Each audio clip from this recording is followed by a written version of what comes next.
కాంగ్రెస్ ప్రభుత్వం ప్రవేశపెట్టిన బడ్జెట్ అభూత కల్పన అబద్దాల పుట్టగా ఉందన్నారు మాజీ మంత్రి వేముల ప్రశాంత్ రెడ్డి. 10 ఏళ్లుగా కేసీఆర్ రాష్ట్రానికి ఏమీ చేయలేదని భ్రమింపు చేశారని మండిపడ్డారు. బడ్జెట్లో కొత్తగా పెట్టిందేమీ లేదు, ప్రజలు ఆశించిందేమీ లేదన్నారు ప్రశాంత్ రెడ్డి. నిజంగా కూడా బడ్జెట్ విన్న తర్వాత చాలా నిరాశకు లోను కావడం జరిగింది. ఈ బడ్జెట్ మొత్తం ఓ అభూత కల్పనగా, ఓ అబద్ధాల పుట్టగా ఉందని చెప్పి నా అభిప్రాయం. మొత్తం బడ్జెట్ ప్రసంగం అంతా కూడా, ఆ బడ్జెట్లో ఉన్న అంశాలన్నీ కూడా కేసీఆర్ గారు గత 10 సంవత్సరాల కాలంలో ఏ పని చెయ్యలేదని భ్రమింపజేసే ప్రయత్నం చేసినారు ప్రజలని. వాళ్ళు కొత్తగా దీంట్లో పెట్టిందేమీ లేదు,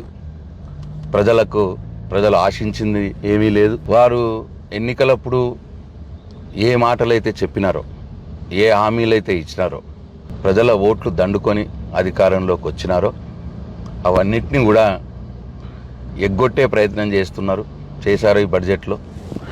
కొన్నిటి అయితే అసలు ఊసే లేదు.